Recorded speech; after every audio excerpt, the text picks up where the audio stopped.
तो दोस्तों जैसे कि हमने कल बात की थी, आज रिजल्ट सीजन शुरू हो चुका है। तो क्विकली दो कंपनीज जो बड़ी कंपनीज है आईटी सेक्टर की, टीसीएस और एचसीएल टेक के नंबर्स देख लेते हैं, कैसे नंबर्स यहाँ पर रहे हैं।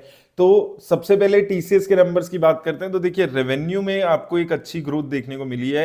रेवेन्यू में ईयर ऑन ईयर 5% और क्वार्टर ऑन क्वार्टर 2% की ग्रोथ है। वैसे आप देखेंगे तो बहुत ही कम ग्रोथ देखने को मिलती है, लेकिन आईटी सेक्टर में इन कंपनी से इतनी ही एक्सपेक्टेशन अभी चल रही है। इसके अलावा ईबिटा की बात करें तो ईयर ऑन ईयर अच्छी 7% की ग्रोथ है और क्वार्टर ऑन क्वार्टर 1.6% के आसपास की ग्रोथ है। लेकिन दिक्कत कहां आ रही है? प्रॉफिट आफ्टर टैक्स में। प्रॉफिट आफ्टर टैक्स में गिरावट देखने को मिली है। क्वार्टर ऑन क्वार्टर 12% की गिरावट है और ईयर ऑन ईयर लगभग 14% के आसपास की गिरावट आपको देखने को मिली है। अब इसका मेन रीजन रहा है जो अभी लगभग कंपनी को 2000 से 2500 करोड़ का नुकसान हुआ है। एक वन टाइम पेमेंट इनको करनी पड़ी है लेबर लॉ कोड जो नए चेंजेस हुए हैं उसकी वजह से। तो यहां पर अगर हम वो 2-3 हजार करोड़ इसमें ऐड कर देंगे तो जो नंबर्स हैं प्रॉफिट आफ्टर टैक्स के भी, वो भी यहां पर आपको ठीक नजर आते हैं। अब एक बारी एचसीएल टेक के नंबर्स देख लेते हैं, फिर हम इनके जो चार्ट्स हैं उसकी बात कर लेंगे। अब एचसीएल टेक के नंबर्स की बात करें तो यहां पर काफी अच्छी ग्रोथ नजर आ रही है। अगर हम रेवेन्यू की ग्रोथ बात करें, ईयर ऑन ईयर 13% की ग्रोथ है और यहां पर क्वार्टर ऑन क्वार्टर भी 6% के आसपास की ग्रोथ है। तो एचसीएल टेक के नंबर्स टीसीएस के मुकाबले काफी फार बेटर सुपीरियर नंबर्स आपको यहां पर नजर आएंगे। इबिटा ग्रोथ में 18% यहां पर अच्छा आईएनआर में यहां पर नजर आया है और 13% की क्वार्टर ऑन क्वार्टर और 8% की ईयर ऑन ईयर ग्रोथ यहां पर भी होती हुई नजर आई है। तो यहां पर आईटी सेक्टर कंपनीज के लिए अच्छी बात क्या है कि ग्रोथ नजर आ रही है। ग्रोथ रेट आपको उतना नहीं नजर आया है टीसीएस में, लेकिन यहां पर एचसीएल टेक में एक अच्छी ग्रोथ नजर आ रही है quarter on quarter, year on year दोनों लेवल्स पे।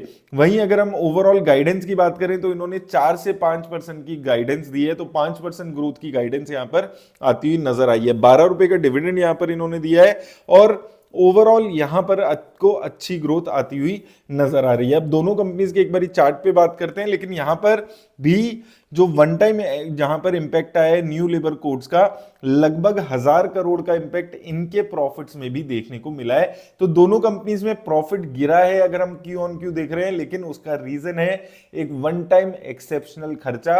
रेवेन्यू दोनों कंपनीज में बढ़ते हुए नजर आया है। अब यहां पर अगर हम एचसीएल टेक की बात करते हैं तो देखिए ऑलरेडी शेयर में एक गिरावट है। इन सारी कंपनीज में अगर हम देखेंगे ईयर ऑन ईयर बहुत ज्यादा ग्रोथ नजर नहीं आई है। एक साल में 16% गिरा हुआ है और प्रॉफिट ग्रोथ भी अभी तक 1% की पिछले एक साल में रही है। रेवेन्यू की ग्रोथ ठीक ठाक रही है और शेयर पे बात करें तो शेयर में अभी नीचे के लेवल से उछाल देखने को मिला है और यहां पर इसका ये जो 1400 के आसपास का सपोर्ट है ये बरकरार रहने वाला है। 1400 के लेवल्स यहां पर कंसिस्टेंट रहेंगे। अब इस शेयर के लिए डिपेंड करेगा और दोनों ही कंपनीज की शेयर के लिए यहां पर अगर हम देखेंगे क्वार्टर ऑन क्वार्टर जो नंबर्स हैं वो अगर हम सिर्फ क्वार्टरली नंबर्स देख रहे हैं, डिटेल में नहीं जाएंगे, तो नेट प्रॉफिट गिरते हुए नजर आएगा। सिमिलर हाल आपको टीसीएस में भी देखने को मिलेगा। यहां पर भी शेयर बहुत कुछ खास अच्छा नहीं कर रहा है, लेकिन यहां पर भी आप देखेंगे तो ईयर ऑन ईयर रेवेन्यू की बात करें, क्वार्टर ऑन क्वार्टर या ईयर ऑन ईयर दोनों लेवल्स पे रेवेन्यू जो प्रॉफिट्स हैं उसमें गिरावट आपको देखने को मिल रही है। ओवरऑल नंबर्स दोनों के ही एक्सपेक्टेशन जैसे आ रहे हैं। अब डिपेंड करता है, अभी इन शेयर्स में थोड़ा उछाल रिसेंट टाइम्स में देखने को मिला है अपने लोस से। तो लगभग एक टाइम पे टीसीएस के शेयर की बात करें तो लगभग 2800 पे चला गया था, वहां से 3200 रुपीज के आसपास आ चुका है। एचसीएल टेक की बात करें तो यहां पर भी आप 6 महीने में देखेंगे तो 6 महीने में 1300 से 1600 के आसपास यहां पर आ चुका है। तो रिसेंटली शेयर में, इन दोनों ही शेयर में अपने लोस से एक अच्छी रिकवरी देखने को मिली है।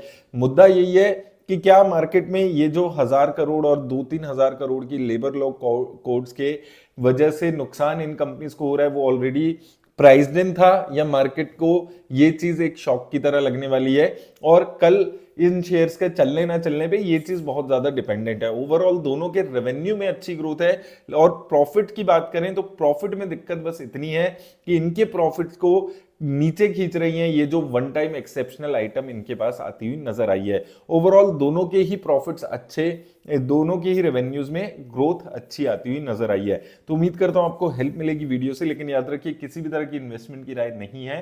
धन्यवाद।